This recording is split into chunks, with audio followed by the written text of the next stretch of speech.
yukhriju sahibahu minal Islam. Itu bisa mengeluarkan pelakunya dari agama Islam. Itu juga dinamakan al-kufrul i'tiqadi, dinamakan kekafiran keyakinan. Wa anwa'uhu katsiratun minha, dan macam-macam kekafiran yang bikin orang murtad itu banyak diantaranya. Yang pertama kufur takdzib, itu kekafiran yang disebabkan karena dia mendustakan. Maksudnya adalah takdzibul Quran wal hadis. Dia mendustakan Al-Quran atau mendustakan hadis Nabi secara keseluruhan, atau ba'dha ma ja'a fihima, atau mendustakan sebagian. Sampai mana? Kufur kecil sudah. Oh ya, kufur kecil sekarang.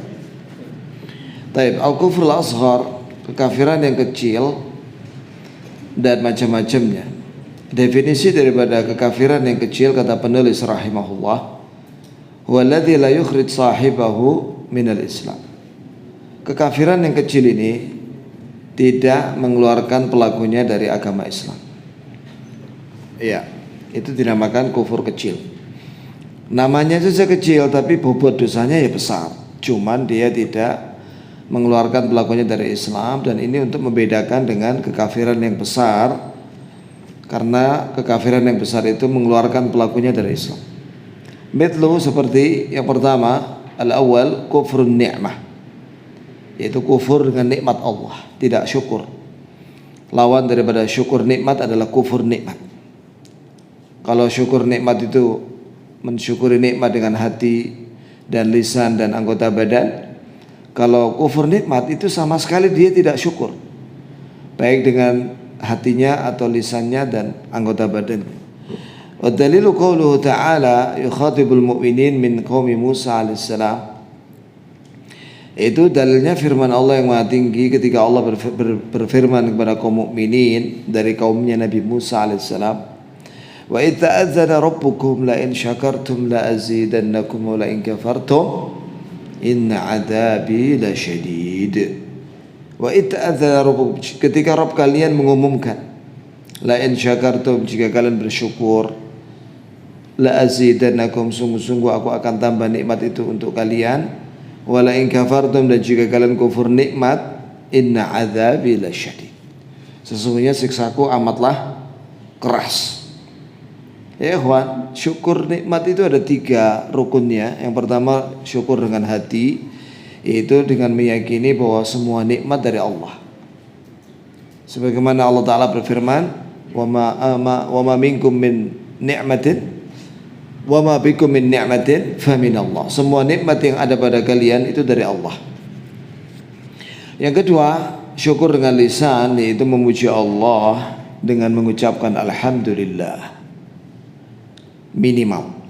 Kemudian yang ketiga, syukur dengan anggota badan, yaitu dengan menggunakan nikmat tersebut untuk mendekatkan diri kepada Allah dengan ibadah. Begitu ya kawan, rukun, 3 rukun syukur. Barang siapa yang meninggalkan salah satu dari rukun syukur itu, berarti dia kehilangan syukur. Apalagi kalau 3 rukun syukur itu tidak dilaksanakan, maka benar-benar dia kufur nikmat. Dan kufur nikmat itu termasuk kufur yang kecil, namanya saja kecil tapi ya besar dosanya. Mana dalilnya bahwa dosanya besar? Karena Allah mengancam dengan siksa yang keras. Semua dosa yang diancam oleh Allah dengan siksa yang keras itu menunjukkan dia dosa besar. Itu salah satu definisi dosa besar. Yang kedua, kufur kecil, yaitu al-kufrul amali, yaitu kufur perbuatan. Adalah kullu ma'siyatin utliqa 'alaiha syari'u ismul kufri. Semua maksiat yang disebut oleh Allah yang menurunkan syariat ini disebut sebagai kekafiran. Tapi ma'abaqa ismil iman ala fa'ilihi, tapi dia masih disebut mukmin oleh Allah, walaupun mukmin itu ketika melakukan dosa itu ya tetap disebut sebagai mukmin.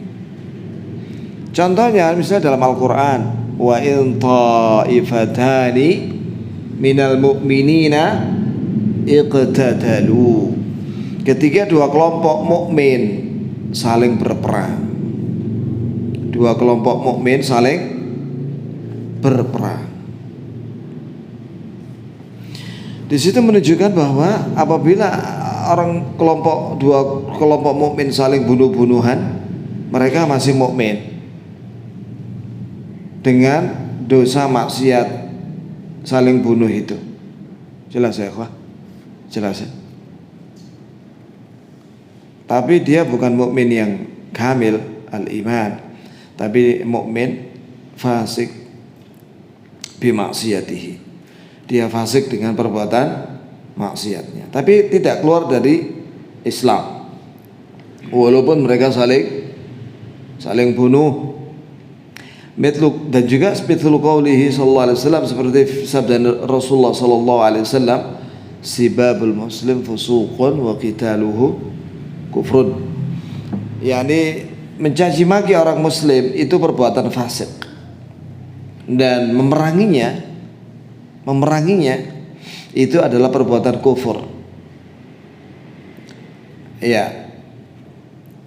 Di sini Nabi menyebut bahwa memerangi orang Islam itu kufur, tapi di sini maksudnya kufur tidak sampai murtad. Buktinya apa? Bahwa para pembunuh itu ketika dikisos mereka masih muslim.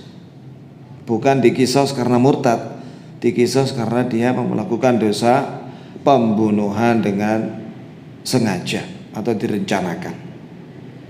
Wa qauluhu sallallahu alaihi wasallam la yazni zani hina yazni wa huwa mu'min. Maksud daripada hadis ini coba perhatikan ya ikhwah. La yazni zani hina yazni. Tidaklah seorang yang berzina ketika dia berzina. Ini seorang mukmin ketika dia berzina, itu maksudnya. Maka kalimat la di sini maksudnya adalah tidak sempurna. Yani tidak sempurna orang mukmin ketika dia sedang berzina. Yani imannya turun.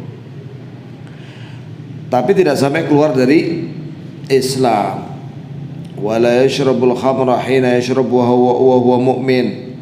Dan orang mukmin yang ketika minum minuman keras, maka mereka tidak sempurna keimanannya. Itulah makna di sini. Menurut ulama ahli sunnah. Tapi kalau orang khawarij, takfiri, memahami hadis seperti ini, bahwa orang yang berzina itu kafir, orang yang mabuk-mabukan itu kafir, nah itu pemahaman yang tidak benar. Jelas ya kok? Jelas ya? Antum catat itu, faedah itu penting ya kan? Faedah itu dicatat. Misalnya la yazni zani hina yazni wa huwa mu'min, maka cara faedahnya maksudnya la di sini tidak sempurna keimanan orang yang berzina, orang mukmin yang berzina. Bukan maksudnya adalah keluar dari Islam. Rawahu Muslim. Fa hadza kufrun la yukhriju sahibahu minal Islam. Kekafiran ini, maksudnya kekafiran yang kecil ini yang disebut oleh Nabi, ya, itu tidak mengeluarkan pelakunya dari agama Islam. Bi khilafil kufr i'tiqadi, beda dengan kekafiran yang sumbernya dari keyakinan, yaitu kufur akbar. Kalau itu adalah mengeluarkan pelakunya dari Islam. Inilah kadang-kadang yang tidak dipahami oleh anak-anak muda Khawarij itu, ya, kelompok ISIS dan yang semisal dengan mereka itu, tidak paham masalah ini. Nah, di sini pentingnya ya kawan, bahwa ngaji itu perlu dengan syekh yang ahlu sunnah atau ustadz ahlu sunnah, supaya memahami dalil itu benar, tidak salah. Karena orang Khawarij, orang ISIS dan yang semisal dengan mereka itu pakai dalil ini untuk mengatakan bahwa zina itu kafir, mabuk-mabukan itu kafir, membunuh orang Islam itu kafir. Ya, mereka tidak paham bahwa yang dimaksud dalam hadis ini adalah tidak sempurna keimanannya orang yang berzina dan orang yang mabuk-mabukan. membunuh orang Islam itu bukan kafir murtad, tapi kufur kecil, atau istilah lainnya kufur duna kufrin, kekufuran yang tidak mencapai derajat kafir yang besar. Yang ketiga, al-hakim bi ghairi ma anzalallah, tapi wa huwa mu'tarifun bi hukmillah. Itu seorang hakim yang berhukum dengan tanpa wahyu dari Allah, tapi dia mengakui bahwa hukum Allah itu yang terbaik. Tapi dia tidak mau saat itu ketika memutuskan itu karena alasan apa? Karena dia disuap. Maka dia tidak menggunakan hukum yang benar. Tapi dia mengakui bahwa hukum Allah itu benar. Maka orang yang seperti ini kufur kecil. Dalilnya Ibn Abbas mengatakan radhiyallahu anhuma, man aqarra bihi fa huwa zalim fasik, wakhtarahu Ibnu Jarir. Barang siapa yang ini maksudnya aqarra bihi, ini mengakui hukum Islam tapi dia tidak menggunakan hukum Islam ketika memutuskan perkara, maka dia zalim, maka dia fasik, sebagaimana yang dipilih oleh pendapat ini oleh Ibnu Jarir. Maksud daripada penulis yaitu tafsir Ibnu Abbas terhadap ayat dalam surat Al-Maidah. Allah Ta'ala berfirman, wa man lam yahkum bima anzalallahu fa ulaika humul kafirun. Barang siapa yang tidak berhukum dengan hukum Allah maka dia kafir. Kafir di sini kekufuran yang kecil, yaitu seorang hakim yang menghukum yang tidak benar atau tidak sesuai dengan dalil Al-Quran dan Sunnah karena dia pilih kasih atau dapat suap.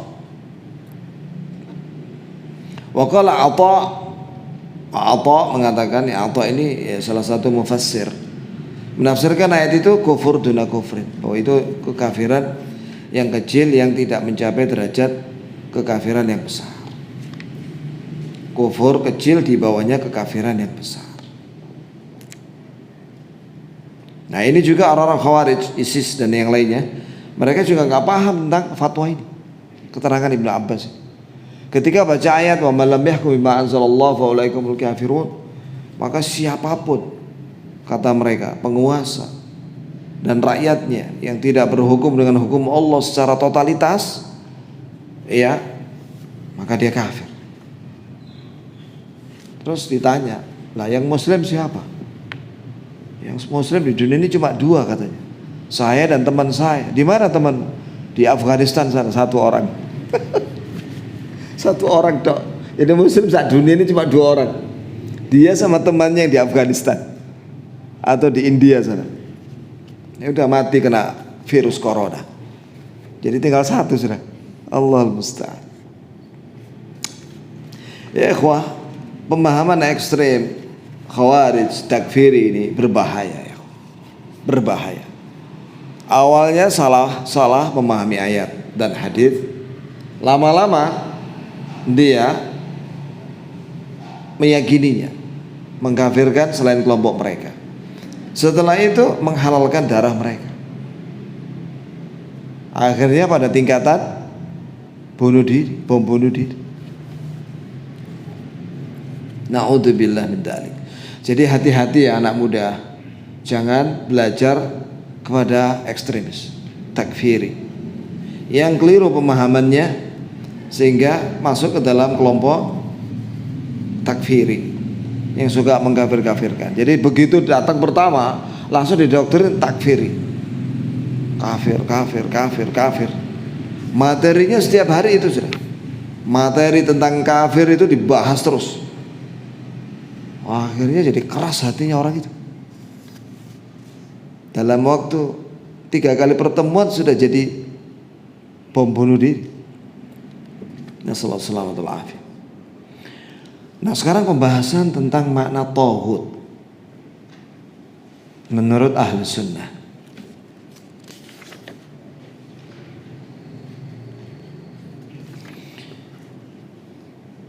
Tauhid ini ya ikhwan, ada dalam Al-Quran Al-Karim Misalnya dalam surat An-Nahl ayat 36, A'udzubillahi minasyaitonirrajim, wa laqad ba'atna fi kulli ummatin rasulah an i'budullaha wajtanibut taghut. Sungguh kami telah mengutus kepada setiap umat seorang rasul agar kalian beribadah hanya kepada Allah dan jauhilah taghut. Ada di Quran. Nah, sekarang apa pengertian taghut yang harus dijauhi? Taghut kullu ma ubida min dunillah wa radiya bil ibadah min ma'budin aw matbu'in aw muta'in fi ghairi ta'atillahi wa rasul. Definisi ini penulis ngambil dari keterangan Ibnu Qayyim. Ini definisi terbaik tentang taghut itu dijelaskan oleh Ibnu Qayyim. Dinukil oleh para ulama ya, seperti di sini dan juga dalam kitab Fathul Majid, Syarah Kitab Tauhid, ketika menjelaskan tentang makna taghut mengambil perkataan dari Ibnu Qayyim rahimahullah rahmatan wasi'ah. Di situ menunjukkan bahwa ilmunya para ulama salaf itu berkah. Ya, ini dipercaya turun temurun, dinukil oleh para ulama yang datang setelahnya. Artinya taghut itu adalah semua yang diibadahi selain Allah. Semua yang diibadahi selain Allah. Dan dia ridha dengan ibadah itu. Dari ma'bud, berhala yang disembah, ma'bud yang disembah selain Allah, yaitu berhala, au matbu', atau yang diikuti. Tapi diikuti di sini ada terikat dengan apa? Dijelaskan fi ghairi ta'atillah. Begitu pula muta' fi ghairi ta'atillah. Ini dia minta diikuti, ditaati, au muta' atau ditaati, tapi di luar ketaatan kepada Allah dan Rasul. Maksa dia. Orang harus taat sama dia, padahal dia nyuruh kepada maksiat. Apalagi sampai menyuruh kepada menghalalkan apa yang diharamkan oleh Allah dan mengharamkan apa yang dihalalkan oleh Allah. Itu jelas taghut, ya. Seperti siapa? Pastor. Pastor-pastor itu disebut dalam Al-Quran surat At-Taubah, ittakhadhu ahbarahum wa ruhbanahum arbaba min dunillah. Mereka orang-orang Yahudi dan Nasara menjadikan para pastor mereka dan rahib mereka. Rahib itu adalah orang yang rajin ibadah dari kalangan Yahudi dan Nasara. Mereka orang-orang awam dari kalangan Yahudi dan Nasara menjadikan para pastor dan rahib mereka sebagai rob-rob selain Allah. Makna ayat ini yaitu apabila pastor dan rahib itu menghalalkan apa yang diharamkan oleh Allah dan mengharamkan apa yang dihalalkan oleh Allah, maka diikuti dan ditaati oleh kaum Yahudi dan Nasara. Itulah syirik ketaatan. Maka para pastor dan para rahib itu taghut, karena mereka menyesatkan orang, mengajak manusia kepada kesyirikan dan kekafiran, dan dia ridha dengan itu, dia senang diikuti. Jelas itu contoh yang paling gamblang tentang taghut. Begitu pula yang disembah selain Allah dan dia senang. Ada beberapa manusia yang senang disembah kayak Firaun, Namrud. Kemudian ada lagi orang India itu yang rambutnya keribu itu siapa? Udah mati dia. Ya, dia tukang sihir dia. Dia itu kalau ngasih bagi-bagi hadiah emas lewat mulutnya, itu bantuan sihir itu dari setan, jin. Dia namanya lupa saya. Iya. Ahsan, sudah, kita nggak perlu ingat nama orang-orang ahlun nar, yang kita hafal lah nama-nama ahlul jannah ya. Allahumma illa, kecuali yang disebut dalam Al-Quran, Abu Lahab misalnya ya, atau Firaun. Kemudian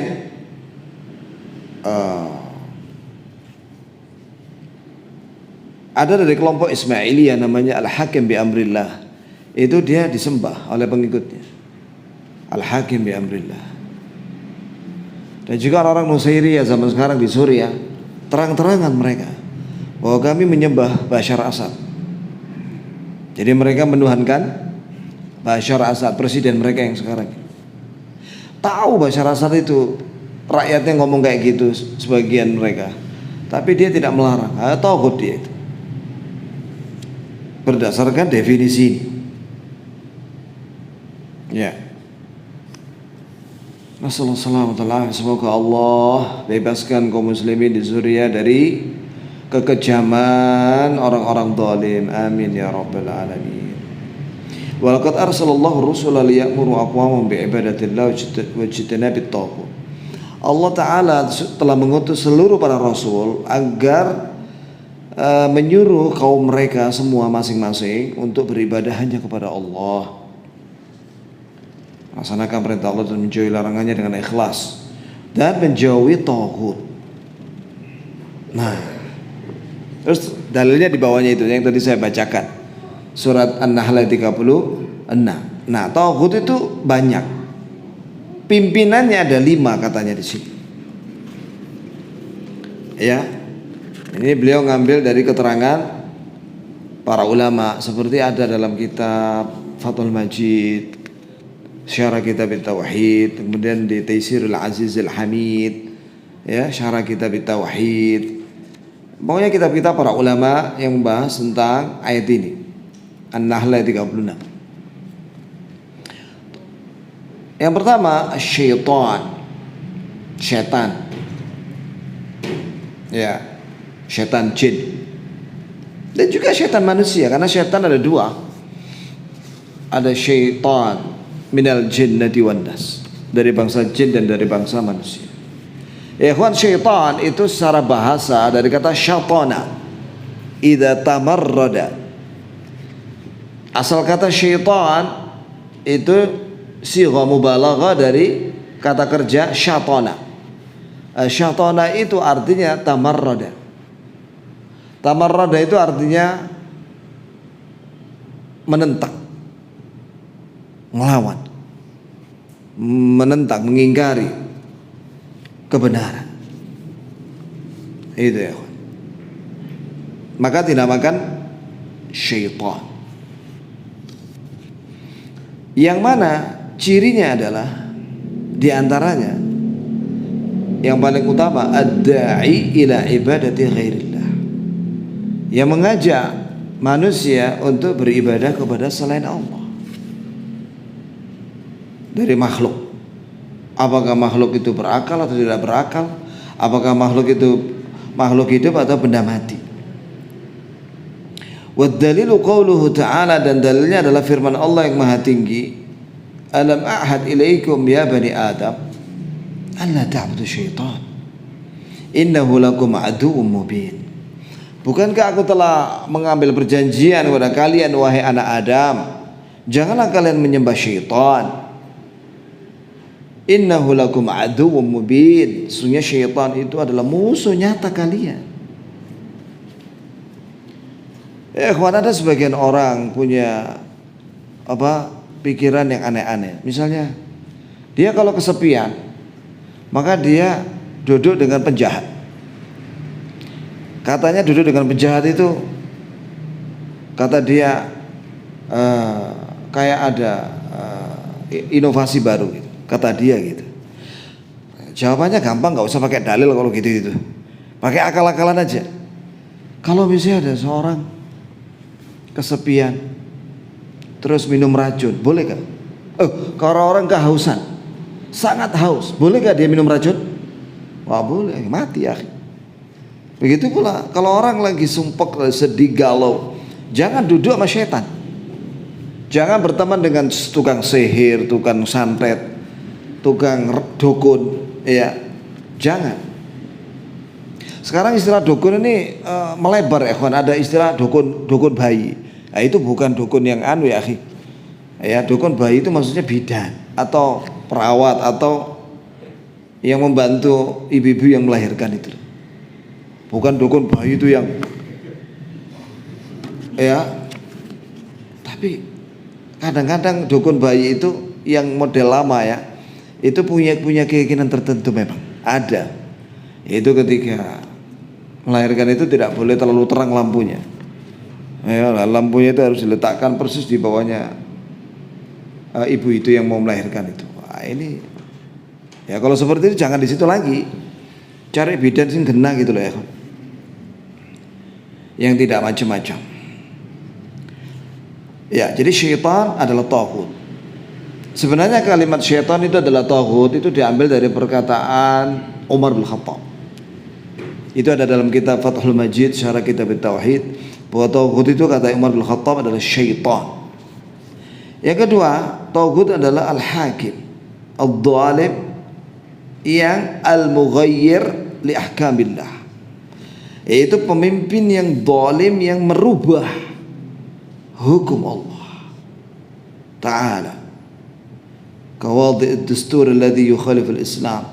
Seperti orang yang bikin aturan yang menentang Islam. Ya, dalilu qawlu ta'ala, dalilnya adalah firman Allah yang Maha Tinggi, mungkiran 'alal musyrikin al-musyarri'in, mengingkari orang-orang musyrikin yang bikin syariat bima lam yardha bihillah, dengan apa yang tidak diridhai oleh Allah Subhanahu wa ta'ala. Allah Ta'ala berfirman dalam surah Asy-Syura, am lahum syuraka syara'u lahum minad din ma lam ya'dzan bihillah.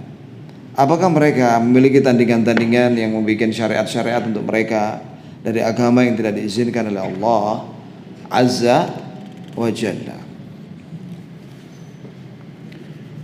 Ya ikhwah, kenapa di Saudi Arabia itu mudah sekali rajanya mengatakan sampai hari ini, bahwa sampai waliul ahad calon raja yang berikutnya itu juga mengatakan bahwa negara kami selamanya itu berlandaskan Al-Quran Karim dan hadis dan sunnah dan syariat Islam.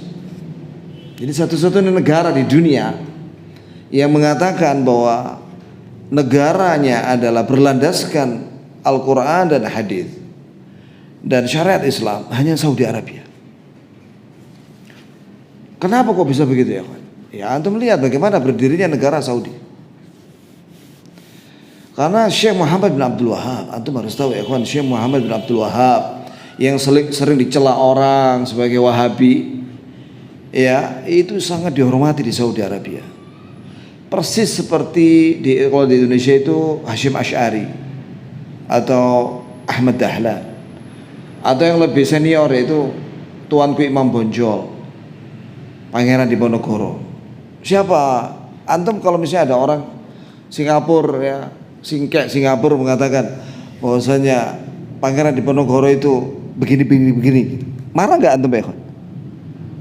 Hah? Munio, marah kan? Atau misalnya Hashim Asy'ari diilok-ilokno sama KKB misalnya, KKB, tahu gak KKB? Ah, marah nggak kira-kira? Haula, marah lah, iya kan? Nah itu ya. Nah begitu pula Syekh Muhammad bin Abdul Wahab itu ulama yang sangat disegani dengan sebab dakwah dia yang mengajarkan tauhid. Dia ngajar tauhid. Buktinya mana? Itu kitab tauhid, Sulul Thalatha, Qawaidul Arba, Sulul Sittah. Banyak karyanya dan juga anak-anaknya dan murid cucu-cucunya sampai hari ini jadi mufti. Itu ngajak kepada tauhid, melarang dari syirik. Kemudian apa lagi? Mengajak kepada sunnah, melarang dari bid'ah. Dan itu enggak cuma minum teh, minum jahe gini, enak gitu, senyum-senyum. Wah, difitnah ya kawan, macam-macam. Ya, sampai pernah dibunuh itu cucunya Syekh Muhammad bin Abdul Wahab itu yang ngarang buku Taisirul Azizil Hamid itu, Syarah Kitab Tauhid. Itu dibunuh sama yang dari Mesir itu siapa? Anak buahnya Utsmaniyah Turki, Pasha itu. Iya, siapa? Ibrahim Pasha atau siapa itu? Itu yang membunuh Syekh Abdul Aziz ibn siapa itu bin Syekh Abdul Rahman bin siapa bin yang ngarang Taisirul Azizil Hamid. Itu dibunuh ya kawan, dengan cara diikat ya, tangannya dan kakinya nggak bisa gerak dia. Kemudian disetelkan musik, maka Syekh marah. Itu berdiri syekhnya itu, padahal dia masih terikat itu kaki dan tangannya. Langsung ditembak ya. Di belakangnya sudah ada liang kubur. Ditembak sampai mati. Ya. Nah, kemudian sampai mana tadi kita? Oh iya. Akhirnya alhamdulillah berdirilah daulah Mamlakah Saudiyah yang berlandaskan tauhid. Itu yang pertama. Kemudian ada lagi fase Saudi yang kedua. Terus baru yang ketiga. Ini yang terakhir. Zamannya Malik Abdul Aziz. Itu kita bertauhid diajarkan dari mulai SD. Anak-anak TK itu di sana kalau ditanya mal Islam, al-Islamu al-istislamu lillahi bitauhid wal inqiyadu lahu bitta'ah wa al-bara'atu minasyirki wa ahli. Itu anak-anak TK itu. Hafal itu usul tsalatsa itu.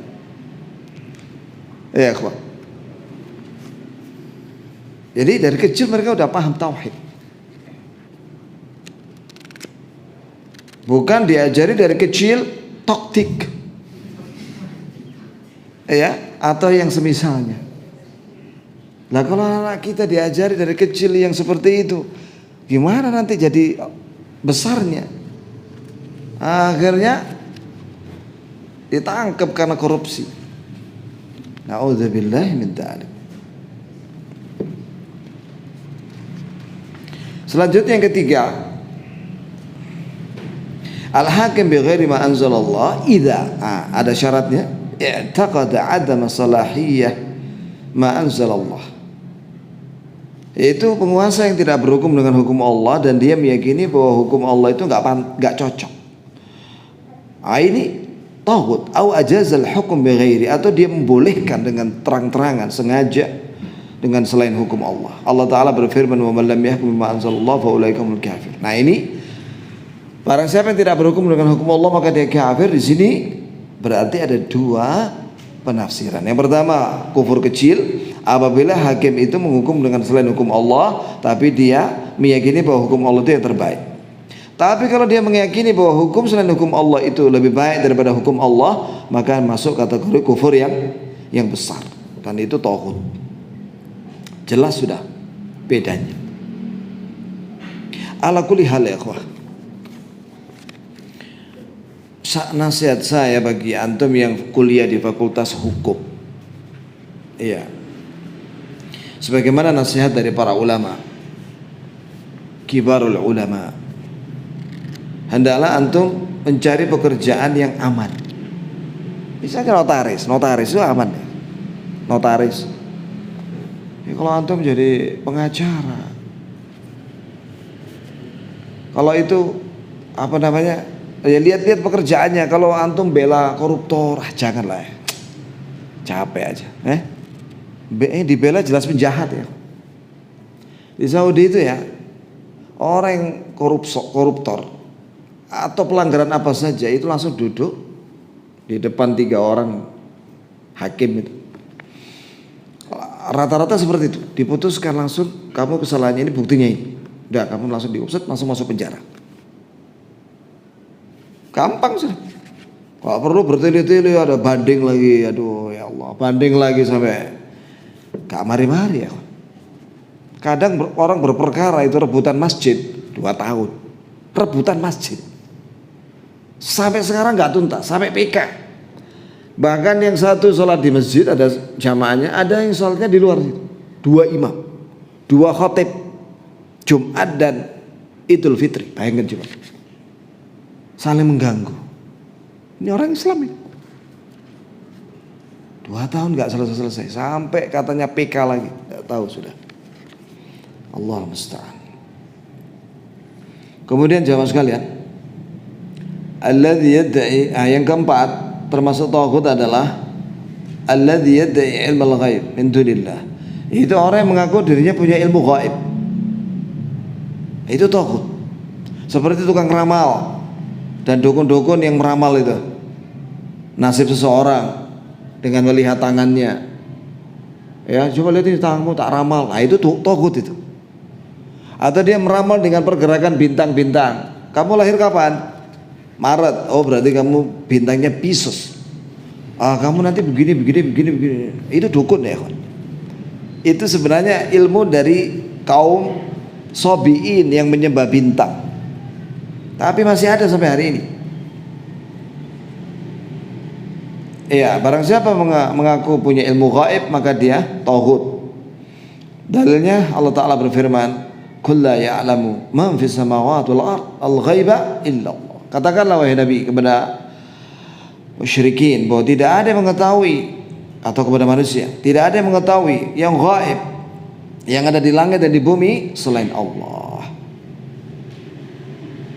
Yang kelima, alladzi ya'buduhu an-nas wa yad'unahu min dunillah wa huwa radin bidzalik.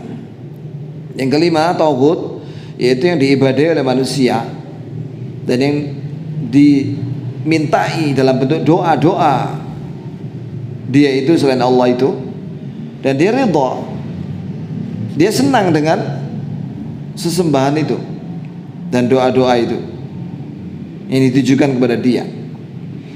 Itu tauhid.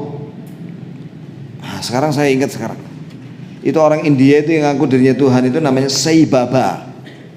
Ya, kadang-kadang perlu juga kita mengetahui toko-toko kekafiran itu ya, kawan.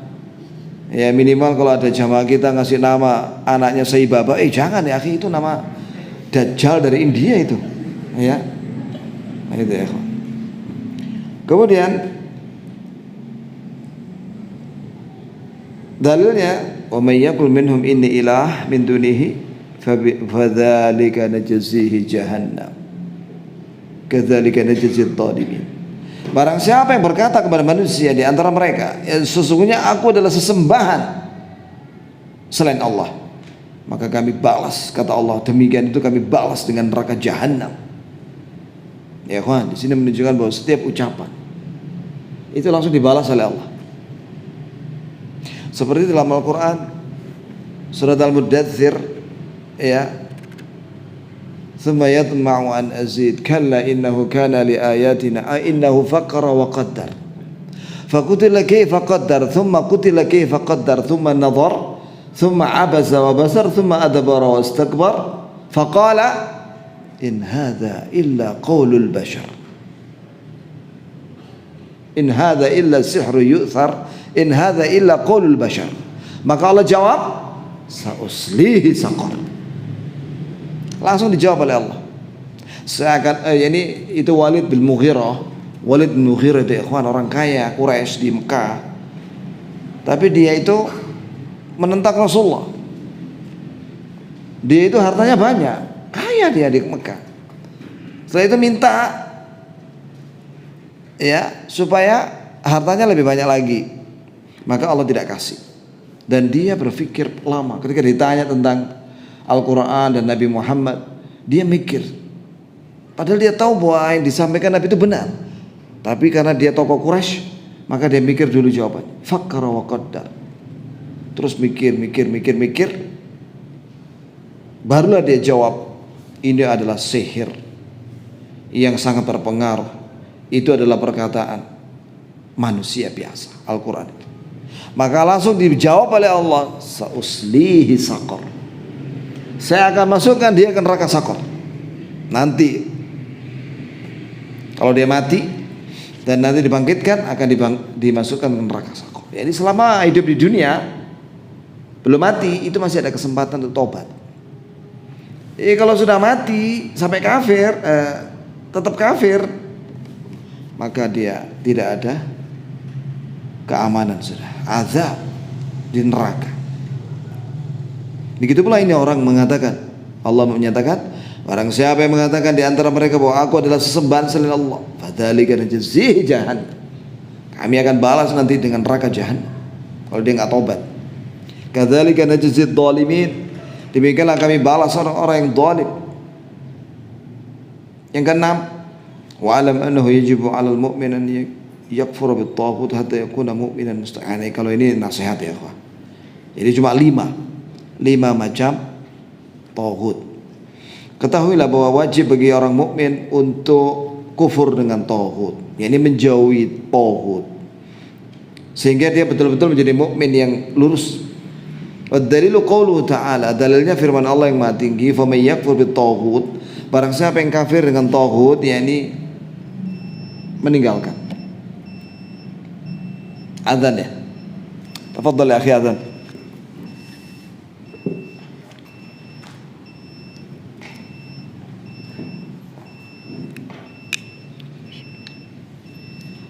Allahu Akbar,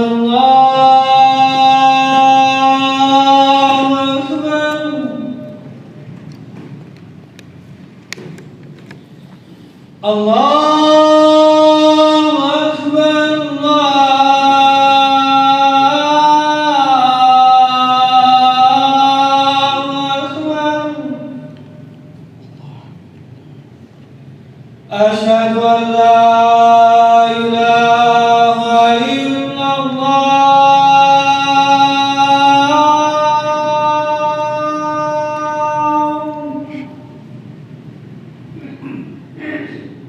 Asyhadu an la ilaha illallah.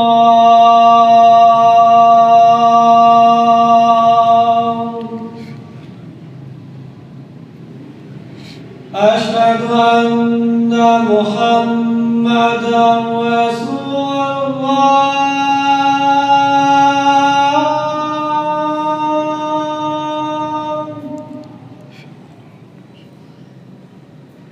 Asyhadu anna Muhammadar Rasulullah.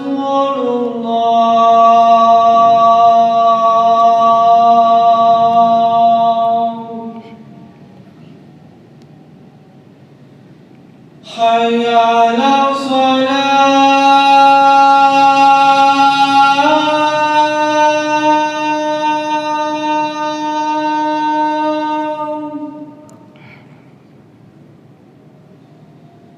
Hayya 'alas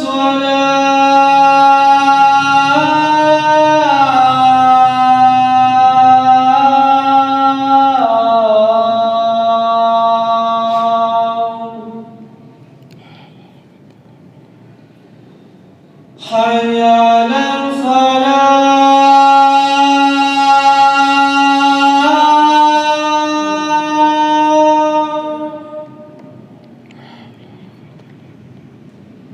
Hayya 'alal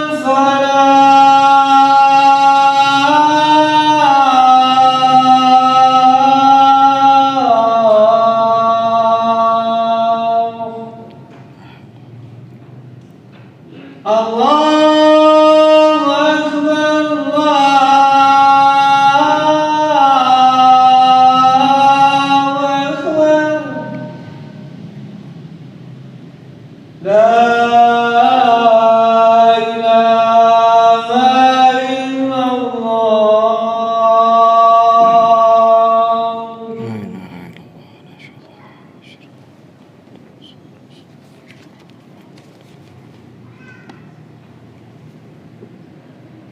Ya, Allah Azza wa Jalla berfirman, "Faman yakfur bit-taghut."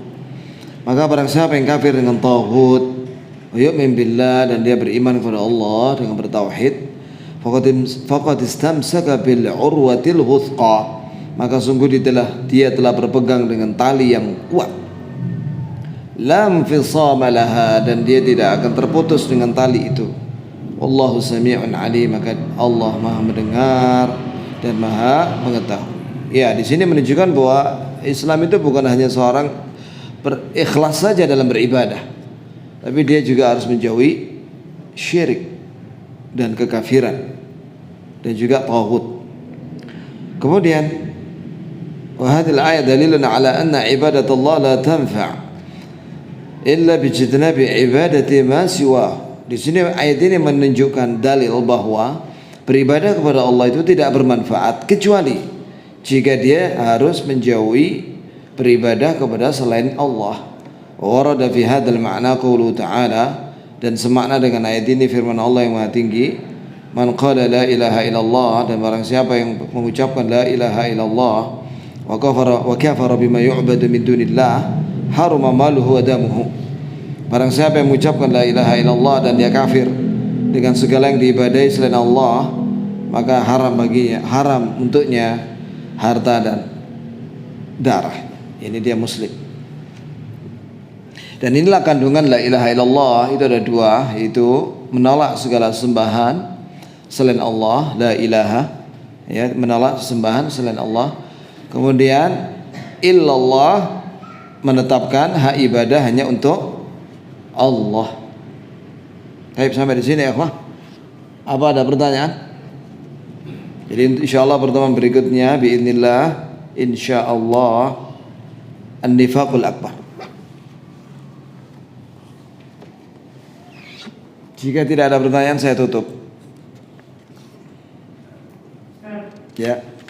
Bagaimana seseorang yang mereka identitasnya Islam tapi dia mengganggu dengan gangguan sihir terhadap.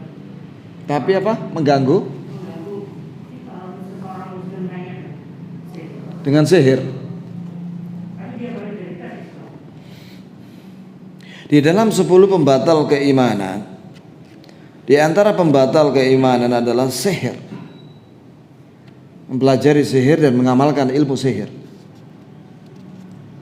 Dalilnya firman Allah Ta'ala dalam surah Al-Baqarah, "Wattaba'u ma tatlu syayatin ala mulki Sulaiman wa ma kafara Sulaiman walakinna syayatin kafaru yu'allimuna an-nasa as-sihr."